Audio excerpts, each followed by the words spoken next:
ये BSc first year में organic chemistry की यूनिट सेकंड चल रही थी, सॉरी यूनिट फर्स्ट चल रही थी, स्ट्रक्चर एंड बॉन्डिंग और रिएक्शन मैकेनिज्म वाली। इसका जो प्रीवियस ईयर का क्वेश्चन चल रहा था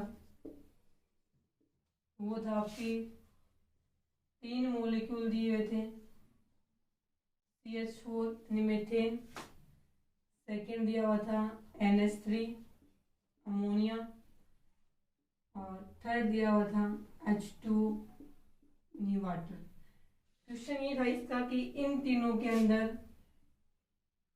sp3 संकरण होता है, तीनों में sp3 संकरण होता है। तो sp3 संकरण के हिसाब से इसमें जो बॉन्ड एंगल या बंध कोण है उसका मान 109 डिग्री 28 मिनट होना चाहिए था, लेकिन ये तीनों जो कंपाउंड से तीनों मॉलिक्यूल दिए हुए, तीनों में sp3 संकरण होते हुए भी इनके बंध कोण या बंध कोण का मान है वो क्या, तीनों का क्या होता है, अलग अलग होता है। ये क्वेश्चन था कि ये क्या होता है, कारण क्या है इसका कि तीनों में सेम संकरण होते हुए भी तीनों में बॉन्ड एंगल का मान है वो अलग अलग होता है। देखिए अब इन तीनों के स्ट्रक्चर बना के देखेंगे। सबसे पहले हम इसकी देखते हैं CH4 की। CH4 की स्ट्रक्चर देखी जाए तो ये इस प्रकार से होती है, ये रहेगा। अब sp3 संकरण है ना, तो इनकी जो ज्यामिति है वो क्या रहेगी, टेट्राहेड्रल। इन तीनों की शेप भी क्या होती है, अलग अलग होती है। बॉन्ड एंगल के साथ साथ इनकी शेप भी तीनों की क्या होगी, अलग अलग। ज्योमेट्री सेम होगी, ये ज्यामिति है टेट्राहेड्रल चतुष्फलकीय, लेकिन आकृति क्या होती है, अलग अलग होती है। ये बन गया। ये जो मेथेन है, मेथेन का यहाँ बॉन्ड एंगल कितना होता है, 109 डिग्री 28 मिनट। इतना क्यों है, क्योंकि इसमें कार्बन पे sp3 संकरण है, कार्बन पे कोई भी लोन पेयर नहीं है। लोन पेयर नहीं होते वहां संकरण के हिसाब से जो बॉन्ड एंगल होता है वही बॉन्ड एंगल रहेगा, वही ज्यामिति रहेगी और वही आकृति रहेगी। इसकी जो ज्यामिति है वो तो टेट्राहेड्रल है, लेकिन इसकी जो शेप लिखी जाती है, आकृति, वो भी क्या है, यहाँ पे टेट्राहेड्रल। इसकी शेप और ज्यामिति दोनों ही क्या है, टेट्राहेड्रल है। इसलिए आप ये याद रख सकते हो कि वे यौगिक या वे मॉलिक्यूल जिनमें केंद्रीय परमाणु पे कोई लोन पेयर नहीं होते हैं, सारे के सारे बॉन्ड पेयर होते हैं, उनकी ज्यामिति और उनकी आकृति क्या होती है, समान होती है। तो इसकी ज्यामिति संकरण के हिसाब से चतुष्फलकीय है, तो इसकी आकृति भी क्या होगी, चतुष्फलकीय होगी। दूसरा बनाए NH3। NH3 में देखें, एक यहाँ पे लोन पेयर होता है और ये 3 यहाँ पे क्या होते हैं, हाइड्रोजन होते हैं। ये बन गया। अब इसकी तो इसमें भी नाइट्रोजन पे sp3 संकरण है, इसकी ज्यामिति भी क्या है, टेट्राहेड्रल है, लेकिन इसमें बॉन्ड एंगल नहीं होता ये, और ना ही इसकी ये वाली शेप होती है। तो इसके बॉन्ड एंगल की बात की जाए तो इसका बॉन्ड एंगल होता है 107 डिग्री। कारण ये यहाँ पे क्या है, लोन पेयर है, और ये यहाँ पे ये वाला जो बॉन्ड है इसमें क्या है, बॉन्ड पेयर है। लोन पेयर बॉन्ड पेयर में क्या होता है, रिपल्सन होता है। रिपल्सन होगा तो ये एक दूसरे क्या होंगे, दूर जाएंगे। इस कारण से ये बॉन्ड है वो यहाँ नहीं होगी, थोड़ा इस साइड आ जाएगा।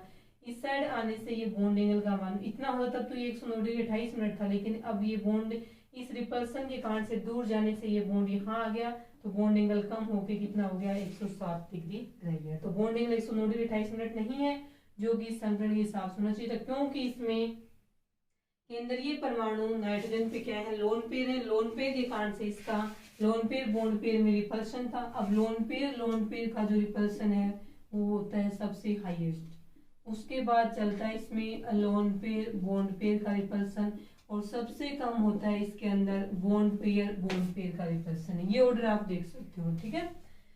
अब इसकी शेप की बात की जाए, शेप भी अलग अलग होती है। इसकी शेप की बात की जाए तो शेप में देखिए इसमें क्या आएगा, शेप में इसमें ये आते हैं कि शेप में लोन पेयर नहीं देखते, लोन पेयर हटा लेंगे तो पीछे क्या बची है, सिर्फ ये शेप बची। ये कौन सी होती है, पिरामिडी शेप होती है। तो यहाँ पे हम लिखेंगे इसकी ज्यामिति तो sp3 संकरण के हिसाब से तो चतुष्फलकीय ही है, लेकिन इसकी शेप क्या होगी, पिरामिडी। तीसरी बात की जाए H2 की, तो H2 में ये ऑक्सीजन है,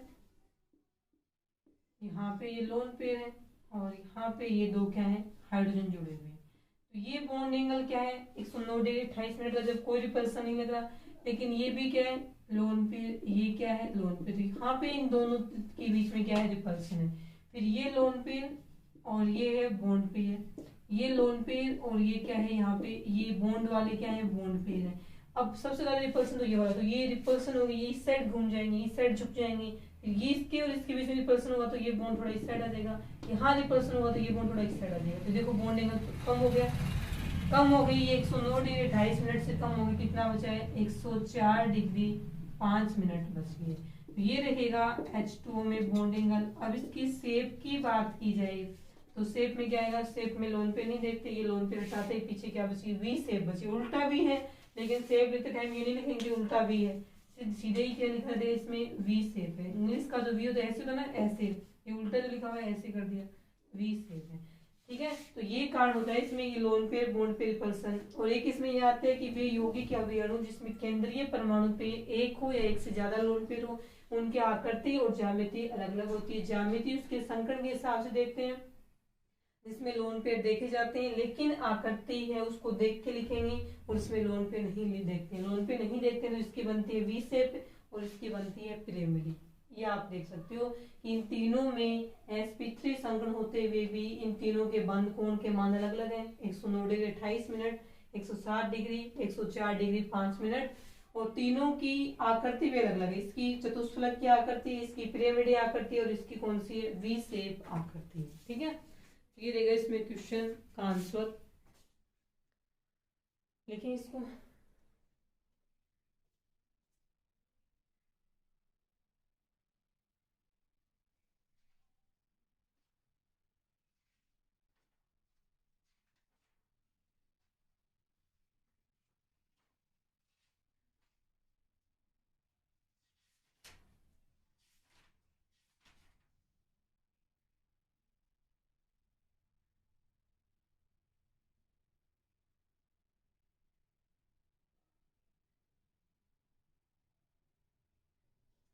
सुबह देखिए नेक्स्ट क्वेश्चन। नेक्स्ट क्वेश्चन है अनुनाद को समझाना है। अनुनाद हम पहले पढ़ चुके हैं तो अनुनाद तो समझाएंगे नहीं वापस से। इसके आगे जो नेक्स्ट क्वेश्चन है ना वो लिखेंगे हम इसके अंदर। अनुनाद के आगे लिखा हुआ है कि अनुनाद क्या होता है, और ट्रोपोलियम धनायन होता है, एक अणु है ये ट्रोपोलियम धनायन, जिसमें 7 कार्बन होते हैं। इसकी क्या करनी है आपको, अनुनादी संरचनाएं बनानी है। तो अनुनाद क्या है, और ट्रोपोलियम धनायन की अनुनादी संरचनाएं समझिए। तो अनुनाद पहले बताया हुआ है, वहां से देख लेना आप इससे पहले वाली वीडियो में। रिजोनेंस यानी अनुनाद क्या होता है, एक तो ये क्वेश्चन है। उसके आगे ये क्वेश्चन बताया आपको अनुनाद क्या होता है, यानी जब किसी एक यौगिक की या किसी अणु की एक संरचना के द्वारा हम उसके सभी गुणों की व्याख्या नहीं कर सकते हैं, तो हम उस अणु या यौगिक की सभी गुणों की व्याख्या करने के लिए उसकी एक से अधिक संरचनाएं बनाते हैं। इन सभी संरचनाओं को अनुनादी संरचनाएं कहेंगे, और इस प्रक्रिया या घटना को अनुनाद के नाम से जानेंगे। आगे जो क्वेश्चन है वो है इसके अंदर की ट्रोपोलियम धनायन की, ट्रोपोलियम केटायन है, इसकी रिजोनेटिंग स्ट्रक्चर यानी अनुनादी संरचनाएं आपको लिखनी। ठीक है, अनुनाद क्या है कि जब किसी यौगिक या अणु की एक संरचना के द्वारा हम उसके सभी गुणों की व्याख्या नहीं कर सकते हो, तब हम उसके सभी गुणों की व्याख्या करने के लिए उसकी एक से अधिक संरचनाएं बनाते हैं या संरचनाएं दी जाती हैं। उन एक से अधिक संरचनाओं को हम क्या बोलेंगे, अनुनादी संरचनाएं कहते हैं, और इस घटना को अनुनाद के नाम से जाना जाता है। अनुनाद में पाई इलेक्ट्रॉन है और डीलोकलाइज होते हैं, एक जगह से दूसरी जगह जाते हैं, सिर्फ पाई इलेक्ट्रॉन जाएंगे। ये क्वेश्चन हो गए पहले वाली वीडियो में करवाया हुआ है। आगे है ट्रोपोलियम केटायन है, ट्रोपोलियम धनायन है, जो कि क्या है, एरोमेटिक यौगिक है, क्योंकि ये हक्तल का जो रूल है 4n+2 पाई इलेक्ट्रॉन है, उसका ये क्या करता है, उसको फॉलो करता है। और इसमें कितने इलेक्ट्रॉन पाए जाते हैं, 6 पाई इलेक्ट्रॉन है वो पाई जाती है। ठीक है, रिजोनेटिंग स्ट्रक्चर बनानी इसके अनुनादी संरचना। तो सबसे पहले हम ट्रोपोलियम धनायन बनाए।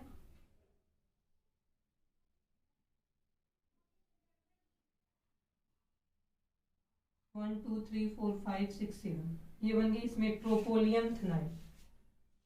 1 2 3 4 5 6 ही बने हैं।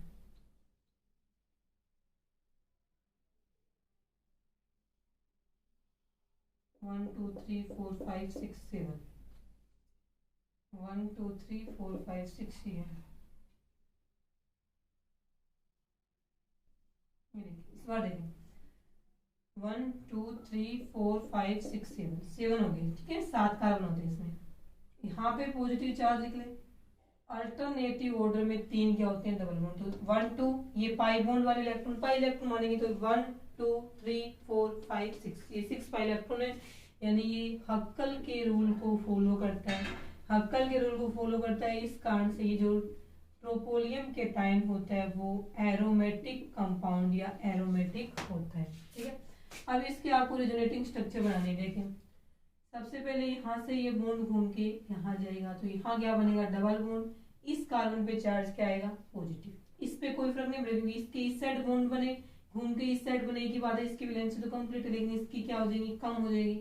इसके ऐसे जाने से इस कार्बन पे नेगेटिव आएगा, पॉजिटिव पहले से क्या होगा, न्यूट्रल हो जाएगा। ये इसकी फर्स्ट स्ट्रक्चर है। सेकेंड वाले देखें, सेकेंड में क्या होगा, यहाँ पे यहाँ डबल बॉन्ड बन गया,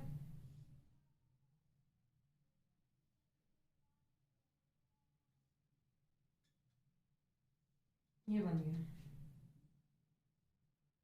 इस बार यहाँ आ गया पॉजिटिव चार्ज। इस पॉजिटिव को के लिए ये बॉन्ड ऐसे घूम के आएगा, यानी ये इसकी सेकेंड स्ट्रक्चर है। इस बार पॉजिटिव चार्ज यहाँ आ जाएगा,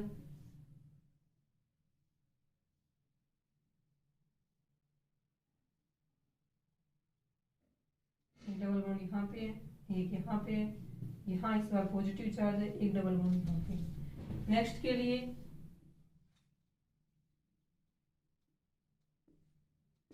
थर्ड बनेगी,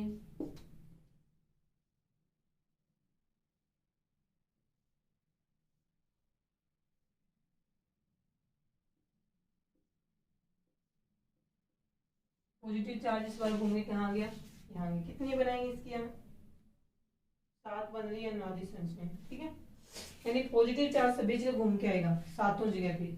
इस पे आ गया, इस पे नहीं आया ना, इस पे और इस पे और इस पे आ गया, और एक आगे वाले पे आ गया। सात सात जगह इसमें 7 कार्बन है, सभी पे बारी बारी से पॉजिटिव चार्ज आना चाहिए।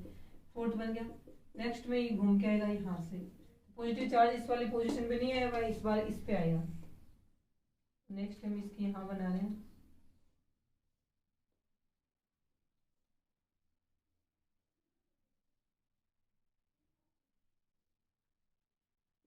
ये पॉजिटिव चार्ज, ये बन गई इसकी 5वीं, ठीक है। नेक्स्ट में क्या बनेगा, ये पॉजिटिव चार्ज, हाँ इस बार इस कार्बन पे भी नहीं आया, इस पे पॉजिटिव चार्ज देख लो, इस पे आएगा। नहीं, एक कार्बन पे रिपीट नहीं होना चाहिए पॉजिटिव चार्ज।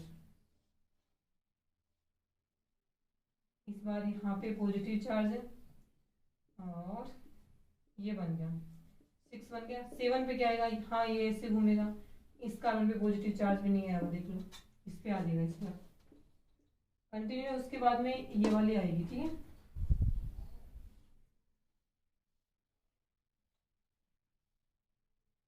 बन गया, और पॉजिटिव चार्ज है वो यहाँ पे है, और यहाँ पे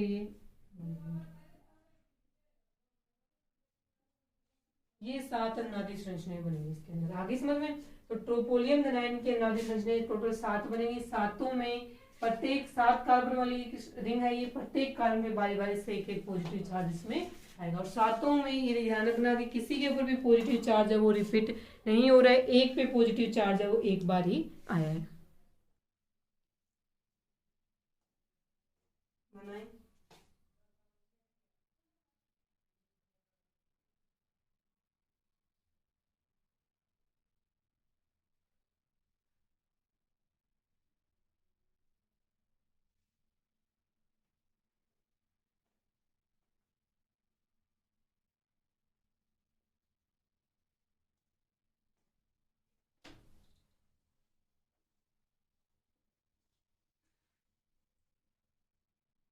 नेक्स्ट क्वेश्चन देखें।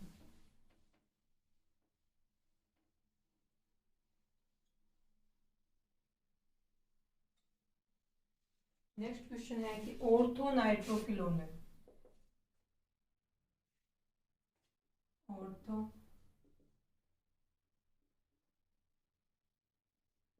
ऑर्थोनाइट्रोफिनोल का मेल्टिंग पॉइंट या गलनांक, इसके जो पैरा नाइट्रोफिनोल है या मेटा नाइट्रोफिनोल है इनसे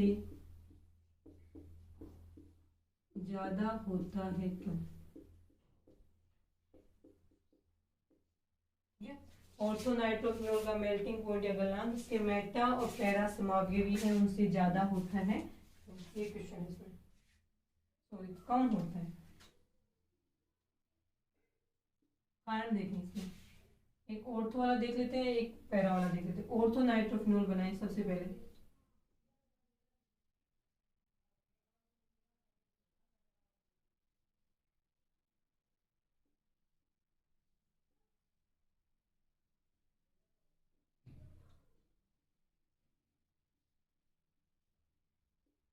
ये है ऑर्थोनाइट्रोफिनॉल। इसमें देखें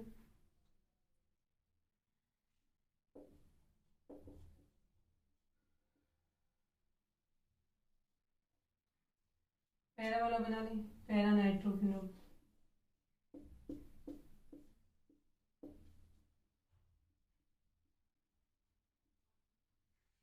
मेटा वाला बनाए,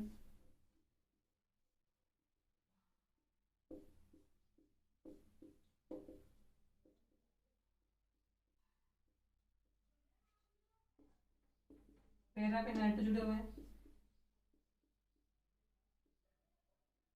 पैरा नाइट्रोफिनॉल। मेटा पे नाइट्रो जुड़ा हुआ है।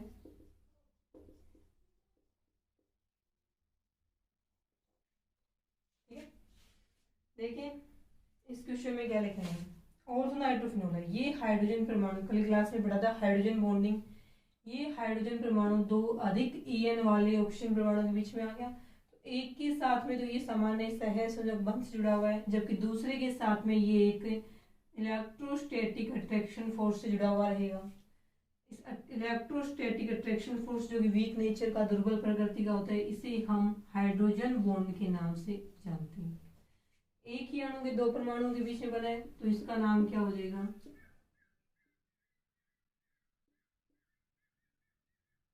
Intramolecular hydrogen bonding. अंतः अणु हाइड्रोजन बॉन्ड बन गया है। इस कारण से क्या होगा, इंटरमोलिकुलर हाइड्रोजन बॉन्ड के कारण से ये जो ऑर्थोनाइट्रोफिनॉल है ये किसी दूसरे ऑर्थोनाइट्रोफिनॉल से नहीं जुड़ पाएगा। क्यों? क्योंकि इसमें दूसरे से जुड़ता तो हाइड्रोजन बंध से ही जुड़ता। अब इसके दोनों ऑक्सीजन परमाणु यूज में आ गए इस हाइड्रोजन के साथ बॉन्ड बनाने में, तो किसी दूसरे के साथ में हाइड्रोजन बॉन्ड नहीं बना सकते। नहीं, इसी फॉर्म में ऑर्थोनाइट्रोफिनॉल अकेला सिंगल मॉलिक्यूल पाए जाते हैं। इसकी बात करें, अब यहाँ पे इन दोनों ग्रुप के बीच में डिस्टेंस ज्यादा है, ज्यादा होगी तो ये हाइड्रोजन परमाणु इसके ऑक्सीजन के साथ में हाइड्रोजन बॉन्डिंग नहीं बना सकता। इसका मतलब ये क्या करेगा, दूसरा जो पैरानाइट्रोफिनॉल होगा जिसको हम इस प्रकार से लिख देंगे, दूसरा पैरानाइट्रोफिनॉल यहाँ पे है, ये इसमें NO2 जुड़ा हुआ है और यहाँ पे ये क्या है, OH है। दूसरा जो पैरानाइट्रोफिनॉल का मॉलिक्यूल है उसके OH ग्रुप का हाइड्रोजन और इसके NO2 ऑक्सीजन के अंदर ऑक्सीजन के बीच में क्या बनता है, यहाँ पे बॉन्ड बनेगा। लेकिन ये दो अलग अलग अणुओं के परमाणुओं के बीच में बॉन्ड बन रहा है, जिसको हम क्या बोलेंगे, इंटरमोलिक्यूलर हाइड्रोजन बॉन्डिंग या अंतरा अणुक हाइड्रोजन बॉन्ड नाम देते हैं। इसी प्रकार से इसमें भी डिस्टेंस ज्यादा है, इस कारण से यहाँ भी इस प्रकार की हाइड्रोजन बॉन्डिंग नहीं पाई जाती, इसमें भी ऐसी पाई जाएगी। अब इसका ये NO2 आगे किसी तीसरे अणु से जुड़ा रहेगा, फिर वो आगे चौथे से जुड़ा रहेगा। यानी ये जो अणु है वो आपस में किस फॉर्म में, पैरानाइट्रोफिनॉल, बहुत सारे पैरानाइट्रोफिनॉल आपस में अंतरा अणुक हाइड्रोजन बॉन्ड के साथ जुड़े हुए होते हैं। इसी प्रकार से बहुत सारे मेटानाइट्रोफिनॉल भी आपस में अंतरा अणुक हाइड्रोजन बॉन्ड के द्वारा जुड़े हुए होते हैं। लेकिन ऑर्थोनाइट्रोफिनॉल है वो क्या होता है, अकेला ही होता है। इस कारण से जब हम इनको क्या करते हैं, मेल्टिंग पॉइंट गलनांक यानी इनको जब गर्म करते हैं तो ये आसानी से ये वेपर स्टेट में आता है, आसानी से इसकी द्रव है वो बन जाता है, लिक्विड स्टेट में आ जाएगा। जबकि इनके लिए बहुत सारे हाइड्रोजन बॉन्ड, बहुत सारे अणु आपस में जुड़े हुए ना, तो ये इनके लिए हम क्या लिखेंगे कि इनमें इन सभी हाइड्रोजन बॉन्ड को तोड़ेंगे। यानी यहाँ पे हाइड्रोजन बॉन्ड की संख्या कम है, यहाँ पे ज्यादा है ऑर्थो और पैरा और मेटा के अंदर। इस कारण से इनको लिक्विड स्टेट में लाएंगे तो इसके लिए हमें अधिक टेम्परेचर देना पड़ेगा, इसको कम देना पड़ेगा। इस कारण से ऑर्थोनाइट्रोफिनॉल का मेल्टिंग पॉइंट गलनांक है वो पैरा और मेटा, यानी इसके जो समावे भी बनते हैं मेटा और पैरा नाइट्रोफिनॉल, इनसे क्या रहेगा, कम रहेगा। तो क्वेश्चन यहाँ पे इंटरमोलिक्यूलर और इंट्रामोलिक्यूलर हाइड्रोजन बॉन्ड का है, हाइड्रोजन बॉन्ड का क्या इफेक्ट पड़ता है, क्वेश्चन इसमें इसी का है।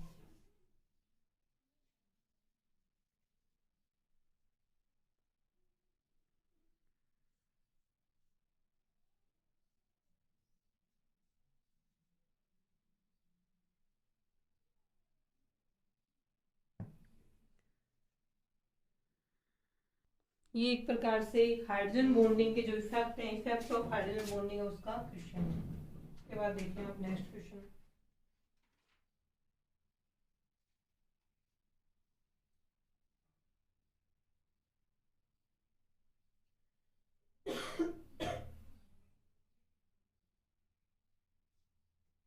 नेक्स्ट क्वेश्चन है, इसमें कुछ फ्री रेडिकल दिए हुए हैं। इन फ्री रेडिकल को इनके स्थायित्व या स्टेबिलिटी के बढ़ते हुए क्रम में आपको अरेंज करना है।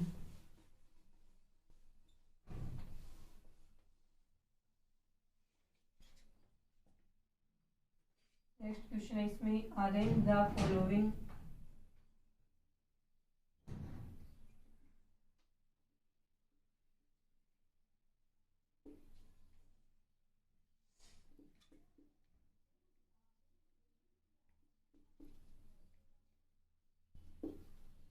इंक्रीजिंग ऑर्डर ऑफ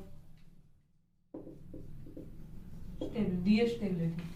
कुछ फ्री रेडिकल्स दिए हुए आपको, इनको आपको इनकी स्थायित्व के बढ़ते हुए क्रम में अरेंज करना है। क्वेश्चन ये दिया हुआ है CH3, उसके बाद में CH3 CH2, उसके बाद में CH3, उसके बाद में आपको दिया हुआ है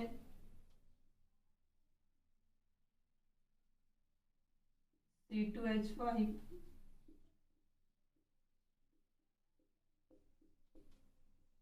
ये दिया 5 फ्री रेडिकल। इनको आपको इनके स्थायित्व का जो बढ़ता हुआ क्रम है इसमें अरेंज करना है। देखिए कल भी पढ़ा था हमने, फ्री रेडिकल है ये सारे के सारे। फ्री रेडिकल जो है इनके पास में 7 इलेक्ट्रॉन होते हैं कार्बन के वैलेंस शेल में, यानी ये एक प्रकार से इलेक्ट्रॉन डेफिशिएंट या इलेक्ट्रॉन न्यून स्पीसीज होती है। इसके ऊपर यदि इलेक्ट्रॉन देने वाले यानी प्लस आई इफेक्ट वाले ग्रुप जुड़े हुए होते हैं, जितनी अधिक संख्या में जुड़े हुए हैं, जितना बड़ा ग्रुप जुड़ा हुआ है प्लस आई इफेक्ट वाला, इनकी स्टेबिलिटी उतनी ही क्या होगी, ज्यादा होगी। इनका प्लस आई इफेक्ट वाले ग्रुप जितने ज्यादा है समानुपाती रहेगा स्टेबिलिटी या स्थायित्व। देखिए बनाए CH3, इसको खोल के लिखे तो कैसे लिखा जाएगा। उसके बाद में नेक्स्ट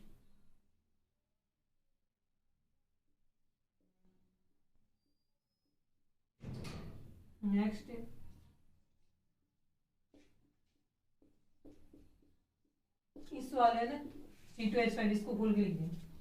नेक्स्ट में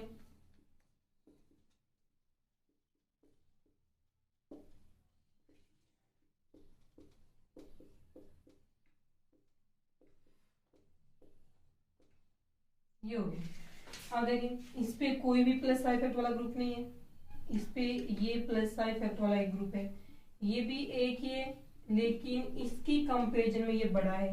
चाहे अधिक संख्या में प्लस आई इफेक्ट वाले ग्रुप हो या फिर बड़ा प्लस आई इफेक्ट वाला ग्रुप हो, उसका स्थायित्व ज्यादा होगा। इसके ऊपर 2 प्लस आई इफेक्ट वाले ग्रुप है, एक प्लस आई इफेक्ट वाला ग्रुप हो और एक जगह 2 हो, तो 2 वाले का प्लस आई ज्यादा माना जाएगा। इस पे ये तीनों ही क्या है, प्लस आई इफेक्ट वाले ग्रुप है। प्लस आई इफेक्ट वाले ग्रुप जितने ज्यादा होंगे रेडिकल वाले कार्बन पे, ये रेडिकल वाले कार्बन है ये वाले, उतना ही ज्यादा उसका क्या होगा, स्थायित्व होगा। तो इस पे कोई नहीं है, इसका मतलब इसका स्तर ज्यादा है, इसका इससे ज्यादा है, इस पे 2 है और इस पे क्या है, 3 है। ये रहेगा इनका स्टेबिलिटी या स्थायित्व का बढ़ता हुआ क्रम।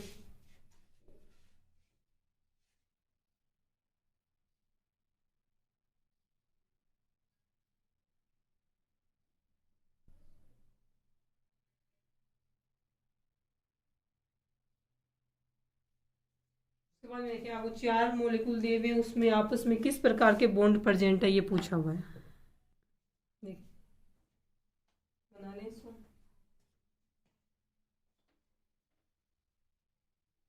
नेक्स्ट क्वेश्चन में देखें आपको क्या पूछा हुआ है।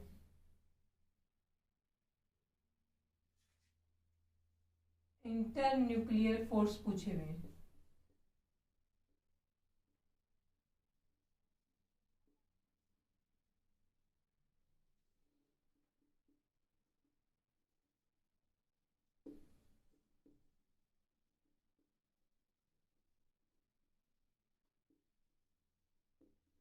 कुछ आपको मॉलिक्यूल्स दिए हुए हैं कि इन मॉलिक्यूल्स में इंटर न्यूक्लियर फोर्स है वो कौन सा है, इसके द्वारा ये आपस में एक दूसरे की तरफ आकर्षित होते हैं। 4 दिए हुए हैं। सबसे पहला दिया हुआ है आपको CH4 मीथेन, सेकंड दिया हुआ आपको H2O वाटर, थर्ड दिया हुआ है आपको NaCl साल्ट है यानी ये सोडियम क्लोराइड, फोर्थ पे है ऑर्थो नाइट्रोफिल।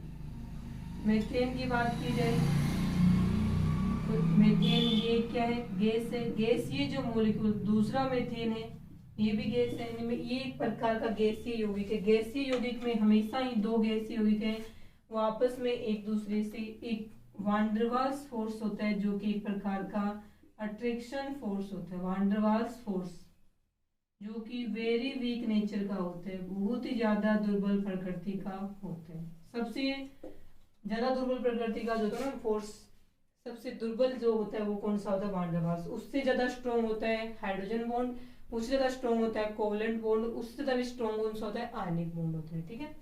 H2 वाटर की बात की जाए तो ये देखिए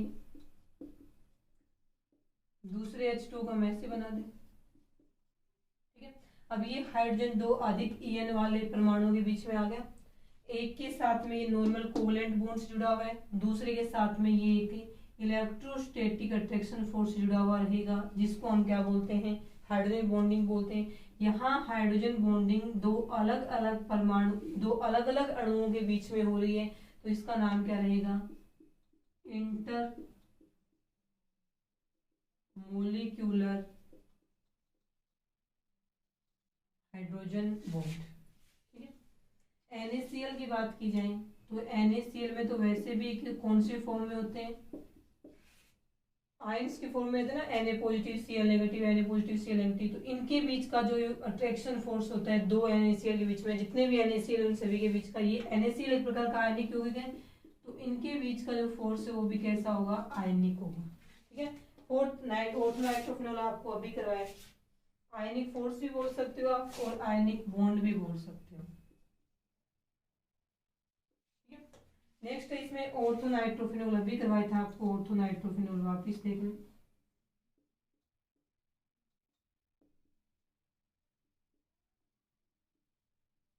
ये है ऑर्थोनाइट्रोफिनॉल, इसमें वापिस क्या है कि ये वाला हाइड्रोजन परमाणु है वो दो अधिक ईएन वाले परमाणुओं के बीच में आ गया, एक के साथ में तो ये नॉर्मल कोवलेंट बॉन्ड से जुड़ा हुआ है जबकि दूसरे के साथ में ये एक इलेक्ट्रोस्टैटिक अट्रैक्शन फोर्स से जुड़ा हुआ होता है।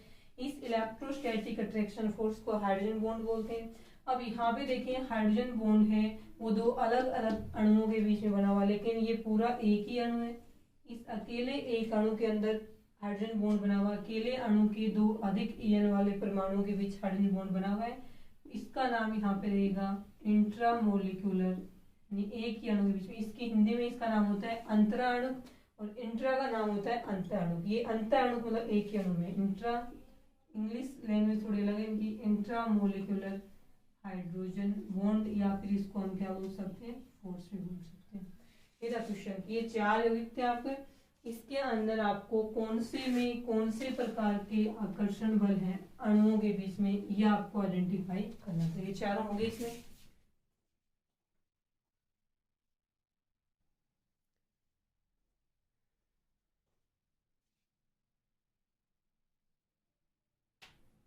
इसके बाद इसमें नेक्स्ट है प्रोक्साइड प्रभाव, ये हम करेंगे नेक्स्ट क्लास में। आज के लिए